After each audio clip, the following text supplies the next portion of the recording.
You will not see a gun dog run out and pick up a dummy. Because what we're going to do, we're going to give you an insight into the canine sport of working trials. Working trials is based on police dog work. So you'll see dogs tracking, searching an area, finding things that have been dropped. You'll see them doing control, and you'll see them doing the agility in front of you. And what we'll do first of all, we'll introduce the team to you. We've got Stevie from Nottingham with Aston, a 10-year-old dog, and this is a working trial ticket winner, very experienced dog, followed by Sheila, again from Nottingham, with Inca, 7 years old. Now Inca is a working trial champion, so she's won 2 ticket trials under different judges, so very prestigious dog. Then we've got Jenny, who's from Oxfordshire, with Lily. She's 7 years old and she works tracking dog excellent, one of the top tracking dogs. We've then got Sarah, she's from Nottingham, with Bella, 4 years old. She's working at the stakes. She's got WDX, which is working dog excellent, and now working at the tracking dog stakes. We've then got Pauline, again from Oxfordshire, with Bronte, 6 years old, again working at the level of working dog, and moving up to the tracking dog stakes. And finally Anne. And Anne has got Ember, who's 7 years old, and Anne is from Oxfordshire, and she's working in the ticket stakes. Now we're going to run through all the exercises in working trials, so you'll see exactly what the dogs have got to do. Now you will need a bit of imagination because these trials take place in open countryside. So you just need a bit of imagination, but after lunch you've had some pins, so I'm sure you've got plenty of imagination. So we're starting with all the control exercises, and they have to do a sit, stay and down stay. Sit, stay in the lower stakes, and a down stay in the lower stakes, just a down stay when they get on. Now the sit stay is 2 minutes with the handlers out of sight. But again, remember, this will be done in open countryside, so they'll be expected to leave the dog, to go and hide behind a hedge, go into a barn. The judge will set the test. They stay away for 2 minutes, but obviously you don't want to watch dogs just sitting there eating the grass. So we'll have the handlers go back to them. In competition, when the handlers go back to them, the dogs have to remain steady. They're not allowed to lie down, and they're not allowed to move until the steward tells them the exercise is over. And that's what Steph's doing in the middle of the room, middle of the area. She's taking on the role of steward. Now the downstay, we're going to demonstrate that because that's a really exciting exercise. They have to do a downstay of 10 minutes with the handlers out of sight. And again, the judge will decide on how far and where the handlers have to go. Again, the dogs are not allowed to move at all. If they creep forward more than their body's length, they fail the exercise. And again, we're not going to just watch dogs lie in the sun, so the handlers are going to nip back again. When the handlers go back to them, the dogs have to remain under control, and the end of the exercise won't finish until the steward or the judge decides the exercise is finished. Now, with it being police work, there is a bit of square bashing involved, and that's the heel work. And in the lower stakes, there's heel work on lead and off lead. In the higher stakes, it'll all be off lead. So we're going to show you the heel work on lead. Now, heel work for working trials is not your competitive obedience sort of dressage heel work. The dog has to remain close by the handler's side. It must move smartly, it mustn't lag or pull forward. There should be no tension on that lead at all. They'll be put through turns, and then there'll be halts put in when the handlers halt. The dogs have to sit, and again the judge sets the test. Now they've gone into slow pace. They started normal walking pace, now gone into slow pace, because in working trials heel work, you have to go through slow pace, normal walking pace and fast pace. But as we just had lunch, we didn't think it's right to do a lot of fast pace. So they're now going to go into fast pace. And again, the dog mustn't lag, pull on the lead, jump up. And again, there's been a halt put in, so the dog's got to remain steady until the steward tells them to move forward again. There'll be left and right turns. And here we're just showing you an absolute minimum amount of what the dog would expect, what the handlers would be expected to do in a working trial competition. Now we also have, sticking with the control section, the obedience section, the recall. Oh no, we've got to do it off lead. I'm rushing ahead of myself. So again, the leads are taken off. They've got to wait for the steward to tell them when to move. The steward would also indicate the pace, so starting off at normal pace.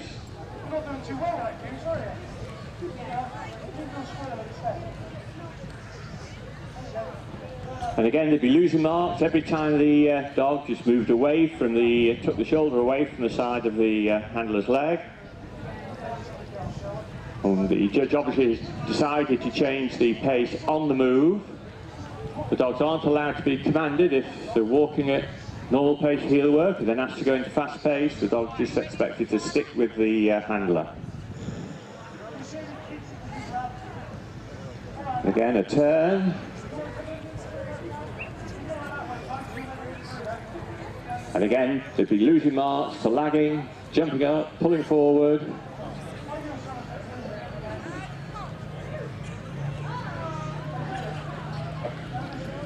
Okay, now to the recall, which is just like your obedience, competitive obedience recall. The steward will instruct the handler to command the dog. They're asked to move away. And again, the judge would decide the distance. It's not very far in here, but obviously it'd be further if we're out in open countryside. They have to halt and wait and turn around when the steward tells them. And they're not allowed to call the dog until instructed. The dog has to come in smartly, present, and go to heel on one command, without a lot of body language and extra help, visual help.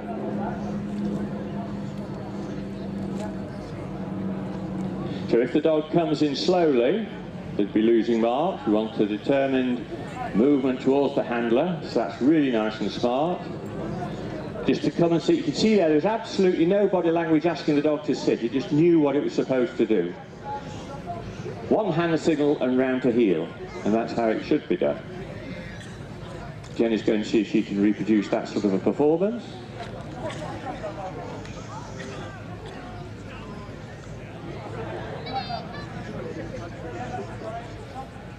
So Lily comes in quite nice and smartly, presents no extra commands. One command round to heel, perhaps a little bit of extra help bringing that watch hand up.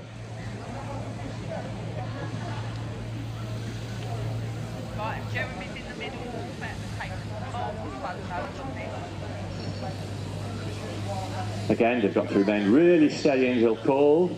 That's a nice pace back to the handler, lovely present. And again, one command to heel. That's what we're looking for.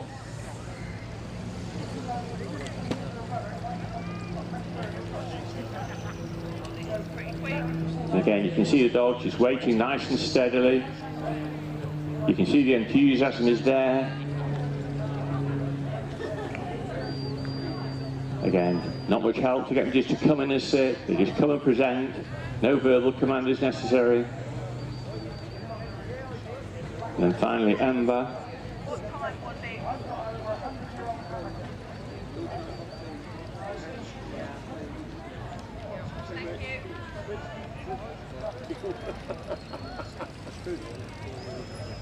And again, there's that present with no assistance at all. Just the dogs know exactly what it's doing.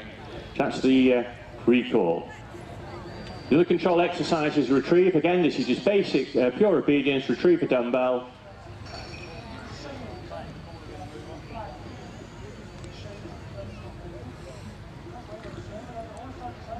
Just a little basic retrieve. The dog has to remain while the handler is instructed to throw the dummy out.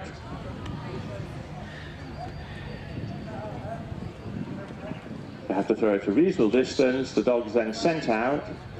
It has to pick it up on one, no bouncing, no rolling it. Come back and again that present, which you saw them doing on the recall, this time with a dummy in the mouth, and then again that finish. And again here you can see all the dogs are working off lead. Obviously in competition they'll be doing this one at a time. All the control exercises, the competitor runs through all the control exercises one at a time.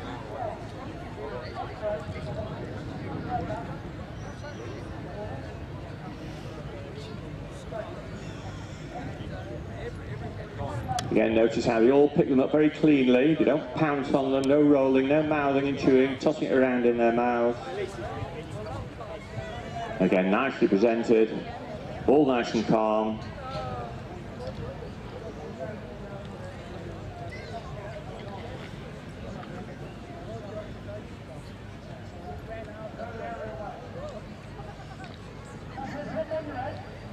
This also helps with the search exercise you'll be seeing later on, because again the handlers will be picking up much smaller things when they're going to do the search, but they still have to remember this basic training. Go out and pick something up without mouthing, without chewing, and come back and bring it to the handler.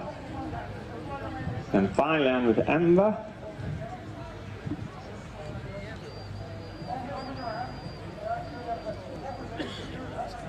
That was a nice high throw.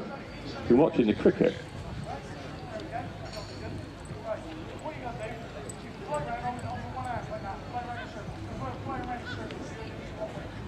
So that's the retrieve. We then move on. Now, another control exercise is the speak.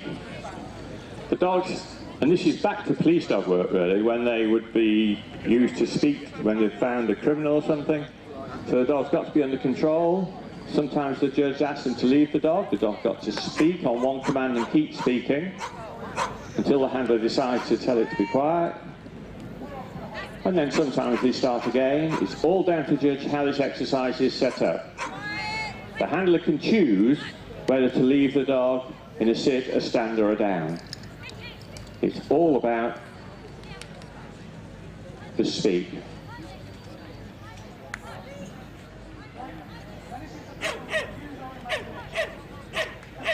Now if you notice that some of these dogs take after owners, because they have very good speaks, and most of the team are very good at speaking.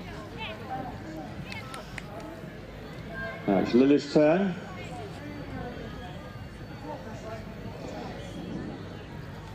Teaching dogs to speak can also be used to teach them to be quiet in a normal pet situation, depending on why they're speaking in the first place. But you can see it, the dogs start instantly harassed, they keep barking consistently until told to be quiet. And again, the handler's choosing whether to put them in the down, or the sit, or the stand. And you can see the more experienced handlers are not even looking at the dogs, they're just doing it simply on the command. And that was a really very smart performance.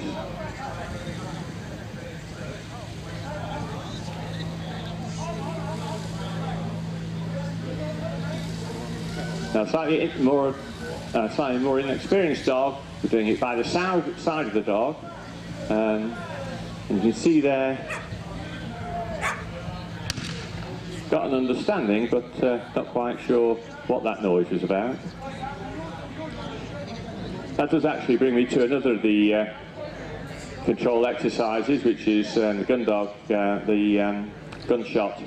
They've got to be steady to gunshot.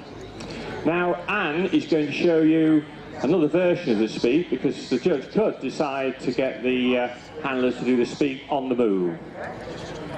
So the dog moves smartly with the handler at heel.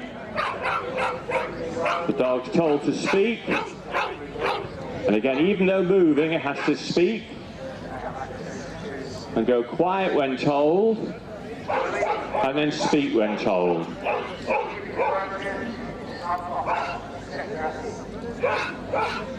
Okay, one more exercise in the control section is a send away. Now this is where you do need imagination, because we'll be out in open fields and farmland.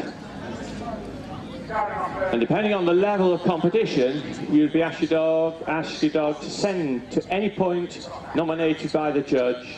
It'd be anything from 25 to 150 yards away.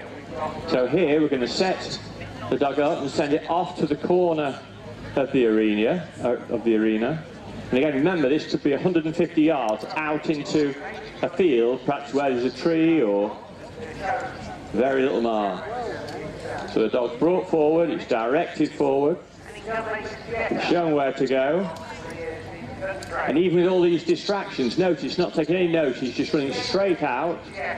It then has to be put under control. Instantly under control. Now, in the top stakes, that dog now has to be redirected to another point in the field. And again, it could be another 100, 150 redirect. So that is quite impressive in here with all the distractions. Remember, these dogs aren't used to working this sort of area. Well done, that's really very good. And the dog would be, or the handler would be losing marks depending on how often they had to recommand the dog, how close to the point it got. So that was a really good demonstration of send away. Now, to the more interesting sections, because we're now going to watch the dogs actually use their ability to find things using their nose. The property search. Again, remember, this is based on police work, so the dog would be sent into an area to find something that has been dropped. In working trials, we put out a 25-yard square, and that's exactly what's left.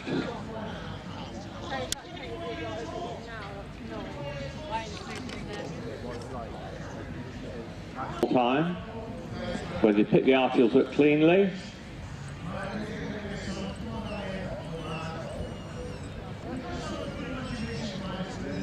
But now she's gone over the time of the is to put the dog onto the track and find anything from 2 to 3 articles have been placed down. And you can see Steve is going to 3 hours. Articles are put down, again about the size of a matchbox. Growing up, grass, heather on the moors. The dog's brought up to the first pole. That indicates the start of the track, and that's quite impressive really. You can see the dog got its nose down straight away. And it's working left and right, but keeping to the track. Now if you think what's been happening in this square over the last few hours, we saw in the search how difficult it is for the dogs, but that's brilliant. Found the article again, they have to pick it up and present it to the handler. And the handler will settle the dog down and move on. This next bit's going to be quite tricky because we've put a corner in up there. On the tracks, on a TD track, there could be 20 legs, sometimes even 22 legs. So lots of turns. Let's just see if she takes the turn. She's coming up to it now. Now she's lost the track, but notice how her nose goes straight back onto it, and she's off again, pulling forward. There's absolutely nothing you can do as a handler to help the dog. The only thing you can do is not interfere with it. Just let it get on with the job. That's why you have a 30-foot line, so you can let the dog go a little bit, you can catch the dog up, and again, we settle the dog down, ready to track on. With all dog training, it's trying to get across to the dog exactly what's going to be happening next. So you have a routine you go through, even when starting off tracking again. Let's see if it finds the last article.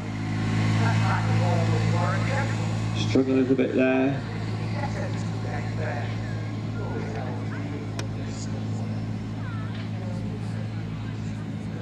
But again, working hard. So, there you go, it's back on again. Very good, that's brilliant. I think that deserves a round of applause because that was really quite spectacular. I didn't think today we'd be showing you a dog tracking in this ring. So now we've just got the agility. We're going to have 2 dogs doing the agility. It's a 3 inches the jump. Positions the dog. The handler is not allowed to go past the jump. Once the dog is over the jump, it has to be put back under control. and it caught a leg on, so that would be no mark for that. So we'll just put the jump back. We'll just have another go very quickly, just so the dog doesn't finish on a bad note, because you know that dog can jump. Bring it back up, put it straight over. There we go, well done. And again, under control. Notice how dogs put into the down. Now the long jump. Now this is the most difficult of the 3 jumps. Some people think that the scale, the 6-foot scale, is the most difficult, but this long jump is the most difficult because the dogs have to get up some speed and momentum to get over it. They also have to get a bit of height. So you just watch how much effort the dog has to put in. It really stretches out and then put back under control. And that was brilliant. Now the scale. And again, the handler brings the dog up to the scale under control. They have to stop in front of the scale. They then do it in their own time. And the dog is put over. It then has to remain under control before it's called back. And again, that was really confident agility. And then finally, the last handler coming up for the clear jump. Let's see if we can get that first time. Oh, really took the legs up. And instantly into the down. Notice the dog knows what to expect. It wasn't looking for a command, it just automatically did it. And again, the long jump. And again, it takes momentum, a bit of speed. It's also got to get the height.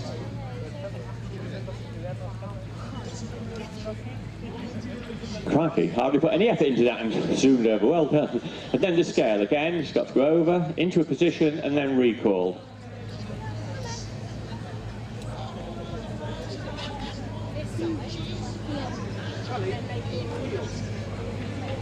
And now finally the scale. Again, jump to the top, over into position, and then recall. That's really well done. Well, thank you very much for giving us the time to show you a little bit about working trials. I'd like to just present the handlers that turned out for us. They've come a long way.